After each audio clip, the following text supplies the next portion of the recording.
Another new 80/20 short has dropped, so let's dig right in, shall we? It's not a head or heart again, but rather another promotional video for Corinth. More Rorschach blots, maybe? What defines humanity? Our ability to collaborate, to contemplate the big questions? As someone, I'm guessing Williams, not great with voices again, asks us what defines humanity, we get Cernan and Zoe in spacesuits looking at something? There's a lot of lights around them, so this probably isn't them outside the ship. Have they just put on the suits in advance of going outside? Or has the goop transformed part of the ship into an area so hostile that you need to wear the whole suit? That guess isn't very likely since there's no purple in the background of the shots. Interesting shots here with the two pilots being buddies, as one would hope, and then Williams pointing at something either on a screen showing us what the scanner sees or, probably less likely, out the window of the ship. Unfortunately, it's cropped in such a way that we can't see what he's pointing at so excitedly. Oh well.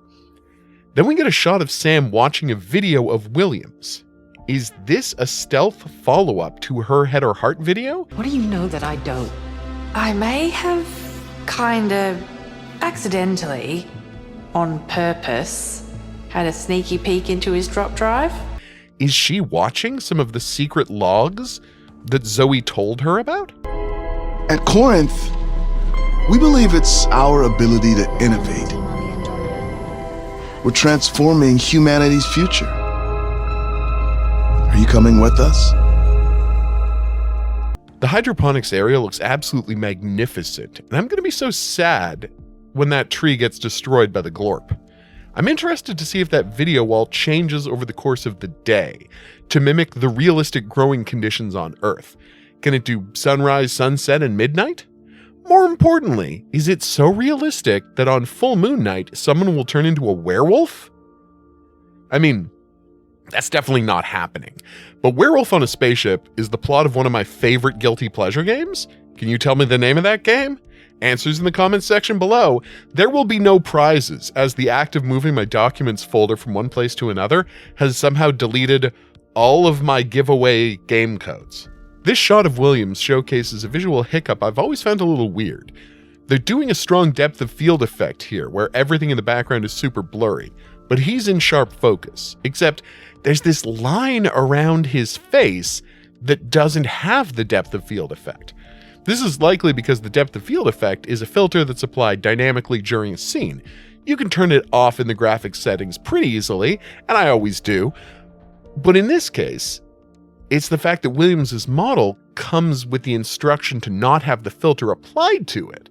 And since the model extends out past the absolute line of the texture's skin, you have kind of an aura around the characters that can't get blurry.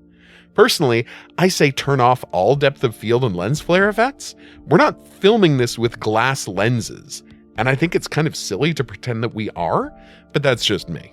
Here's Laura with the ship's computer showing the orbit around the planet. Only, those are two orbits on the visualization. Are there more ships on this mission than we've been told about? Or are these just the two possible places they're planning to arrive at? Now that we got a nice close-up of the scanner drone, it's patently obvious that this is happening after the ship has landed on Tau Ceti F, or at least during their descent. Beyond the atmospheric winds whipping around, we can see water droplets all over the window. So yeah, this is inside the planet's atmosphere. Is this a situation where they land on the planet and then somebody scans them and tries to reach out? And this shot of them rappelling down the side of the ship is them going to look for the person who sent the probe? Obviously, there's not enough evidence to suggest that might be what's happening, but it would explain this quite well. Here's a shot of the dark side of the planet with all sorts of strange atmospheric events going on. I'm going to go ahead and assume that all of those blue flashes are the intense lightning strikes we saw in the previous video, which raises a question. Is Tau Ceti F a planet that's in the middle of a constant storm all the time? I know humanity doesn't have a ton of options, but are we really thinking that it would be easier to move large sections of humanity to a planet with constant dangerous thunderstorms than it would be to just put up some domes on Mars and start terraforming there? Finally, we've got the ship flying off into the distance, without the booster ring. So this is during the final approach, or possibly leaving the planet at the end of the game.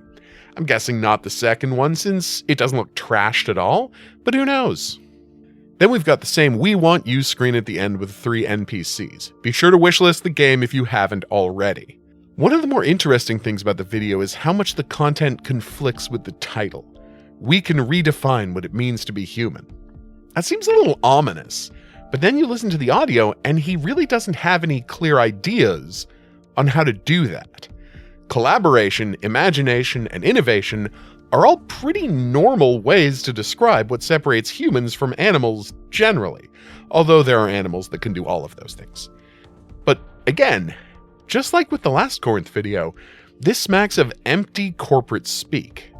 Something with the tempo of an inspirational speech, but it fails to offer anything to actually sink your teeth into if you think about it for even a second. The evidence keeps piling up that rich people are the real villains of this story. Speaking of the speech, now I'm going to try to do the thing I'm the worst at and listen for faint audio. At 6 seconds and 16 seconds, you can kind of hear people talking under the voiceover. For the first one, I don't think there's anything worth looking for, since it seems to just be a friendly greeting. But Laura's line at 16 seconds, there's something there. Listen with me. Need to innovate. Innovate. So that's the something team on the Adorna or possibly Andorra? Here it is super slow. Innovate. So there's definitely a team on something. But the word innovate is keeping me from figuring out what kind of team it is. If you can hear it any better, please let me know what you think they're saying. Even without a clearer answer, we can still be intrigued by the fact that they're referring to a team on the something. Is this a different ship they're talking about? Is it a captain's launch type ship that goes down to check on the planet's surface? Or is this an entirely different ship involved in the mission, hence the 2 orbits we see on the globe? So many mysteries, so much reading way too much into minor details, and I still can't get enough of it. So what's next?